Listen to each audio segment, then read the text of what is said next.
Hello and welcome. Nowadays we tend to take low floor buses for granted, but there was a time when low floor buses were a novelty, and a time when the low floor bus in London was definitely in the minority.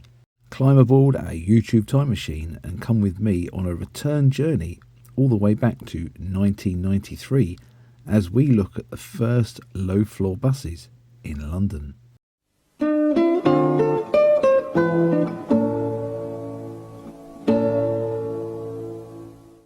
Now, when you walk around the very excellent London Transport Museum, or its depot at Acton, or the London Bus Museum at Brooklands, you will notice that there is an awful lot of things that London Transport have excelled in over the years.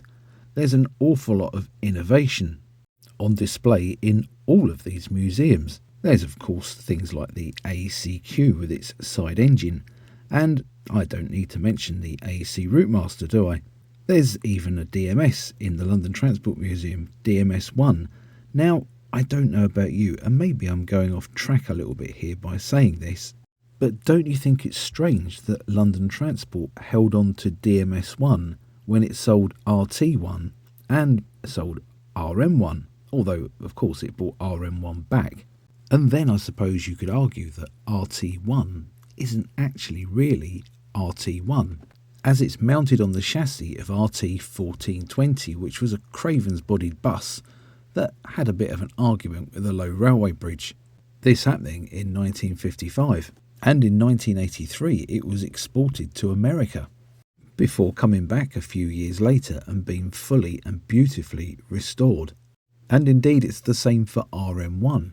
In 1973 it was sold to the Lockheed Corporation, as I mentioned in my video about the XRM project. But in 1981 it was bought back by London Transport for preservation. However, DMS1 would be a little bit more lucky than both of those, as it was stored at Stamford Brook in 1984, and that same year it was donated to the London Transport Museum. Now, when you consider the relationship that London Transport had with the DMS, it's a little bit weird that they decided to keep a DMS at all, let alone DMS1, and the fact they never had to buy it back from anybody in the first place. It's a little bit like being in a really bad marriage, only to get divorced but keep all the wedding pictures hanging on the wall. It's strange. Now, when you walk around these museums, you'll find that there are a fair few other things that are missing from their collections. Things like NHG 732P, the prototype B15 Leyland Titan, for example. Indeed, the first Titan and the first Metrobus are also conspicuous by their absence. And there's no buses from the London Transport Alternative Vehicle Evaluation Trials either. Now, please don't think that I'm having a pop at either of these museums at all, because I'm not. But fortunately, many of these vehicles, and more, are privately preserved and in the hands of individuals. So they are indeed safe. Individuals like Roger Wright, Enzyme Bus, the Bromley Bus Preservation Group, make sure that these important vehicles continue to live on. Now, something else that you'll notice is also missing from the main museum collections, and that's the first low-floor buses to enter service in London. In fact, to be honest with you, they're missing from everybody else's collection too. Now, maybe this lack of modern vehicles being preserved is down to privatisation and the buses themselves finding themselves cast into the main operators of Stagecoach and Arriva being an example. And it's great that, again, groups like the South London Dart Collection and indeed the Bromley Bus Preservation Group actually managed to preserve modern vehicles like Tridents and low-floor Dennis Darts, because like it or not, they are still playing an important part in the story of the bus. And as I've said before in other videos, our hobby just evolves, it keeps going. I know we all have our own particular period that we mourn the passing of. Mine personally was the end of the Bristol VRs.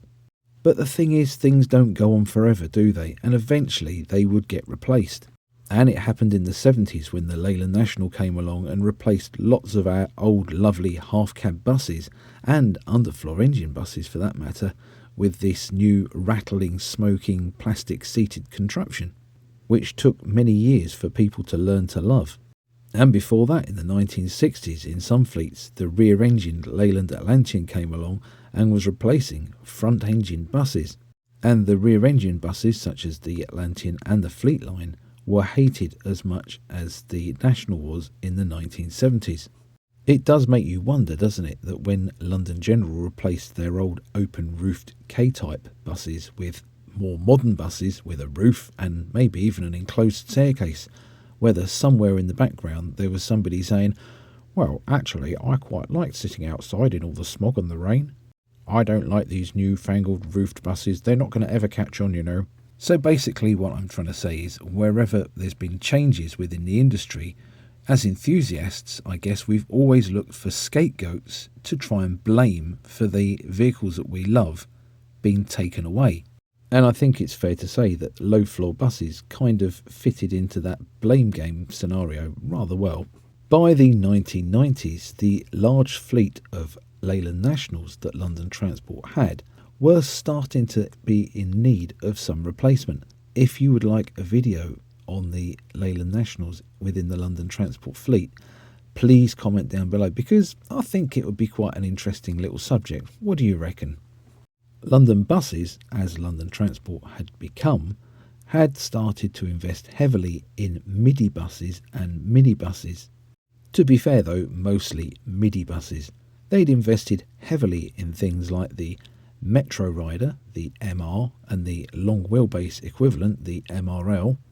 And then there were various classes and types of Mercedes-Benz minibuses operated. The first of these buses arrived in 1990 to London United. And don't worry, I will be doing a video on the Dart in London in a later date.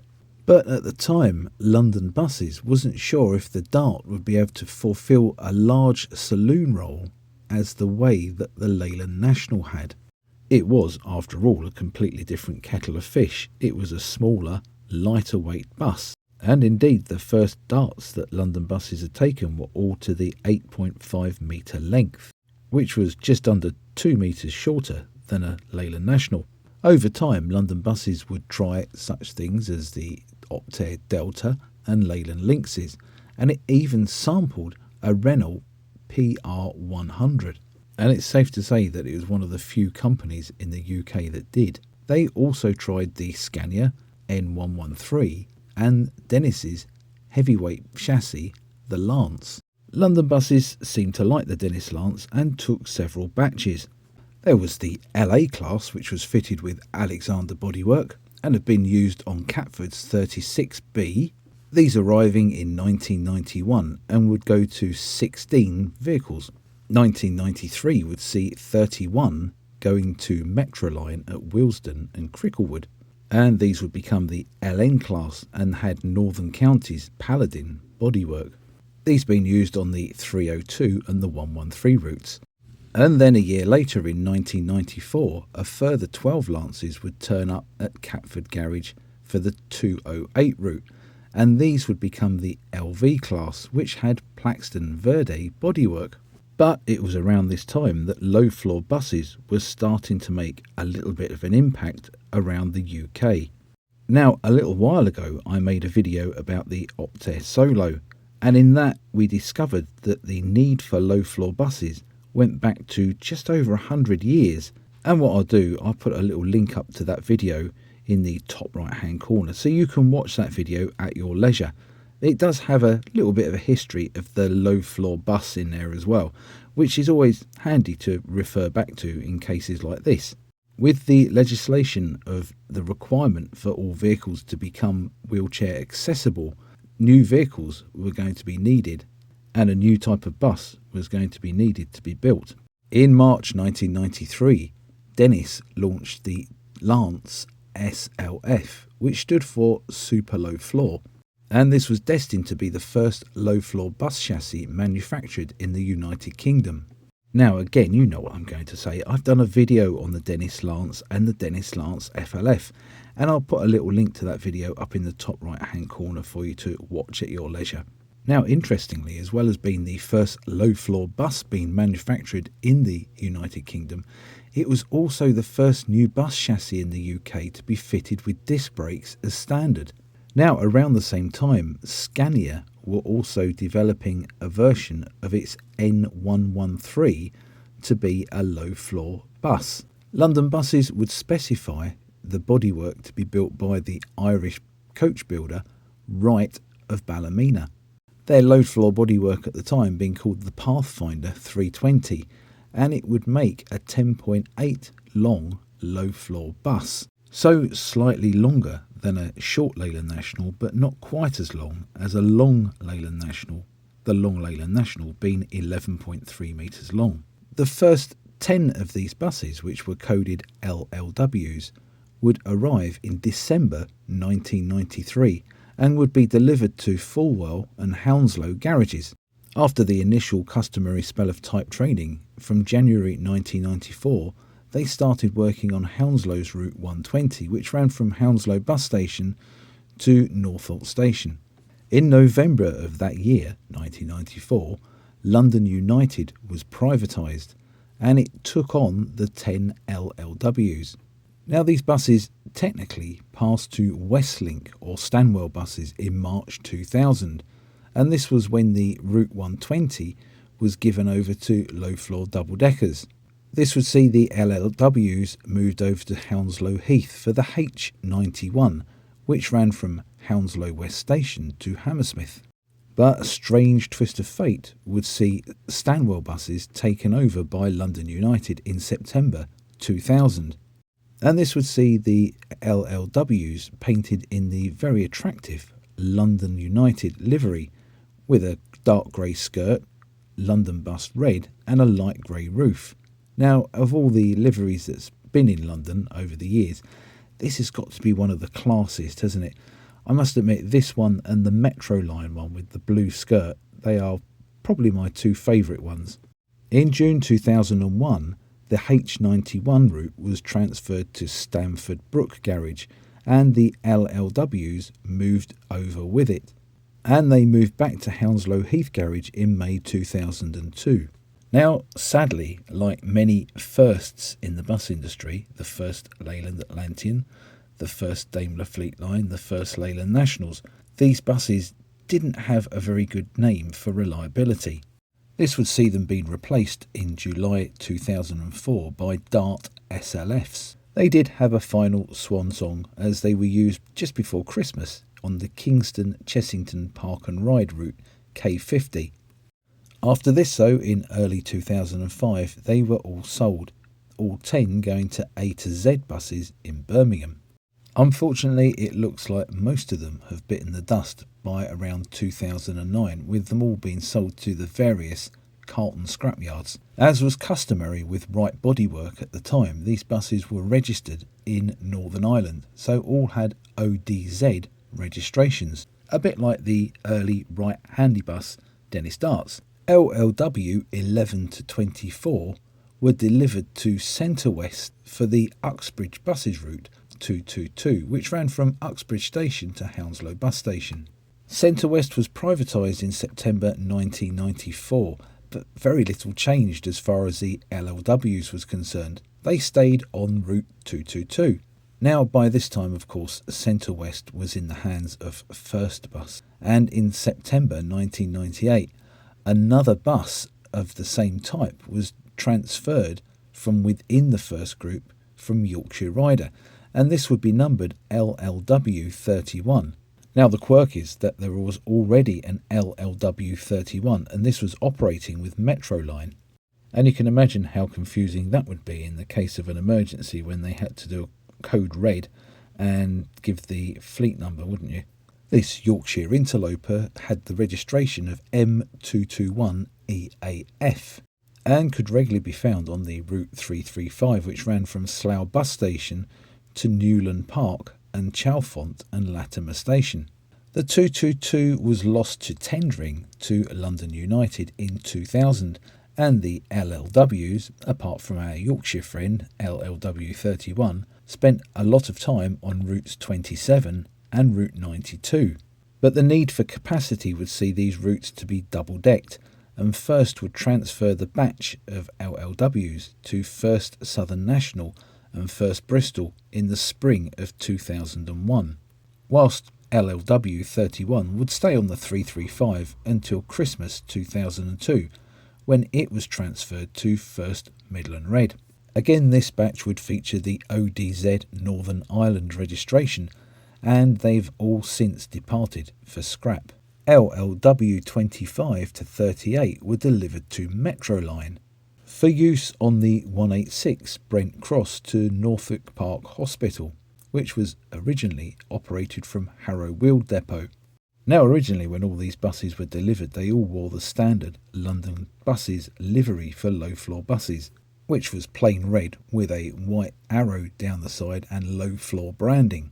But in October 1994, Metroline would be privatised and would adopt, as I said before, a rather stunning livery of dark blue skirt with red upperworks on the buses, and the LLWs would gain this livery. September 2000 would see the 186 route being transferred to Edgware Depot, and the LLWs would transfer across with the route, and here they would stay until early 2006. Then they were all split up, with 6 being sold to Sullivan Buses, while 6 went up to Manchester to work with the short-lived bus company UK North. However, when that collapsed and went belly up, 3 of the buses found new homes on Malta, while another 3 went to Tate's Travel of Darton, and then moved on to Val's Classic Coaches. Sullivan bought LLW 25, 26, 27, 35, 36 and 37, and they were used and branded for Route 950 to Thorpe Park. However, the route only required 5 buses, and the 6th bus was used for spare parts. They would serve Sullivan buses on the 950 for several years before being replaced by Caetano-bodied Dennis Lance SLFs in 2008, and all of the LLWs that Sullivan had were then sold on for scrap. Now, LLW must obviously stand for Lance Low Floor Wright, because the Scania equivalent was the SLW, Scania Low Floor Wright. SLW 1 to 14 were to be new for Leaside buses and would be for the route 144. They arrived in September 1994. The route 144 was from Edmonton Green to Wood Green, Hornsey and Muswell Hill Broadway. This was a replacement route for the 144A, so wasn't only just brand new buses, it was a brand new route. No pressure at all there then, was there? What could possibly go wrong? Leaside would pass to the Cowie Group in September 1994, and the SLWs would stay on the 144 until March 1999, just literally into the Arriva era. As seemed to be the trend of the time, the 144 would then be double-decked with low-floor DLAs. Now at the time, the SLWs were still quite youthful, although they were redundant, and Arriva would move them north to Arriva Northwest in Liverpool, where they took up the fleet numbers of 1071 to 1084. The other 16 SLWs, SLW 15 to SLW 30, were delivered to Stagecoach East London at Upton Park for use on the 101, which ran from North Woolwich Free Ferry to Manor House. Despite receiving the Stagecoach London livery, they stayed put on the 101 route and were eventually renumbered into the Stagecoach National Number Series, with them becoming 28615 to 28630. By 2004, you've guessed it, more double-deckers were starting to arrive at Upton Park for use on the 101. And some of the buses were transferred to the driver training fleet, where they replaced Optare Deltas. Some of these trainers would be transferred across to Waterton Road, which was the first time the type had been moved from Upton Park. The end of the SLWs on the 101 came in March 2006, when they were gradually displaced by Dennis Tridents and withdrawn to store at Waterton Road, joining their sister buses that were training buses. Some would remain in use at Upton Park and indeed at Waterton Road in rather gaudy liveries of red, green and purple. These of course being driver training buses. The other stored buses would also soon be converted into training buses, and these would be spread around the Stagecoach London Empire at Barking, North Street, Upton Park and Waterton Road, as well as south of the river to Plumstead, Catford and Bromley. August 2006 would see Stagecoach's London operations being taken over by Macquarie Bank, and this would become the East London Buses Group. This takeover of course included all of these Scania training buses. The Upton Park and Barking trainer allocations were soon moved to Waterton Road, but then that garage had to shut to make way for the Olympic Park in 2007, and its allocation would move to a new site at Rainham. 2011 would see them all withdrawn, where they were sold to Enzyme Bus of Purfleet, but they were then sent off to the Yorkshire scrapyards to be dispatched from this world.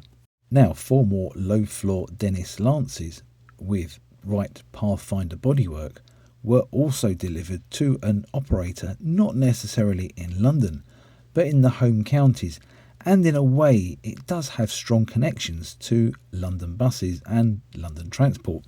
This of course was London and Country, the former London Country South West. The buses were registered M517 KPA to M520 KPA and had the fleet numbers of 517 to 520.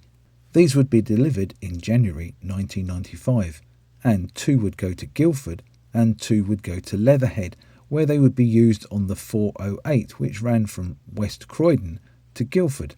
These differed from the London examples by being 40-seater single-door buses, whereas the London ones were obviously dual-door.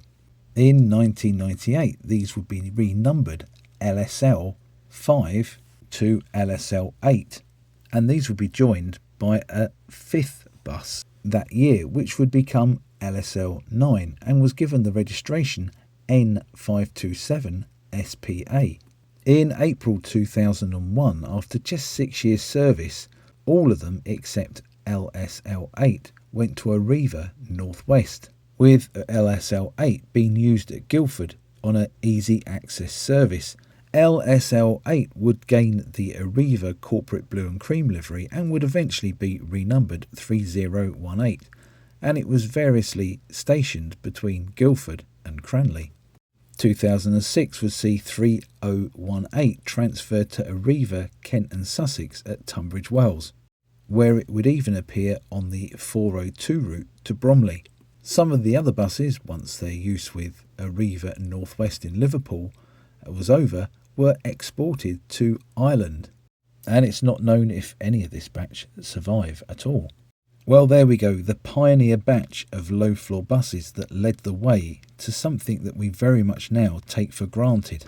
And it is perhaps a shame that none of these buses sit side by side with RT1 or RM1, as in my opinion they're just as historically important as both of those buses.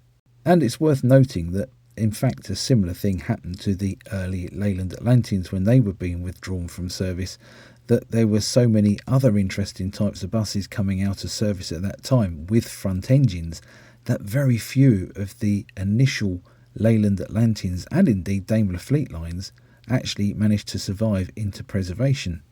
And now I'm handing it over to you, dear viewer. I'd love to read your comments down below. Let me know what your memory of these pioneer low-floor buses was. Did you used to travel on them? Did you drive them? Did you work on the oily end? Or did you learn to drive buses on one of those Upton Park driver training buses? Please comment down below and let me know. If you did enjoy this video, please like, hype and share it. I know you can't hype on televisions and desktop computers, but I would be very grateful if you're watching this on a device where you can hype it. Just hit the hype button for me, please. Also, please consider subscribing to the channel. That way you'll receive notifications of when I make future releases in this and my other series here on YouTube. Now, you look like a bus enthusiast of good taste, And if you go through my back catalogue, and I can assure you it's nothing rude, you're bound to find videos on here that will suit that rather good taste of yours. And if you are enjoying the content on the channel and you like what I'm doing, you can always buy me a drink. Just click the super thanks button and follow it from there. And again, I will be eternally grateful, and I will be your best friend forever. Once again, thank you ever so much for watching. Catch you next time. Bye for now.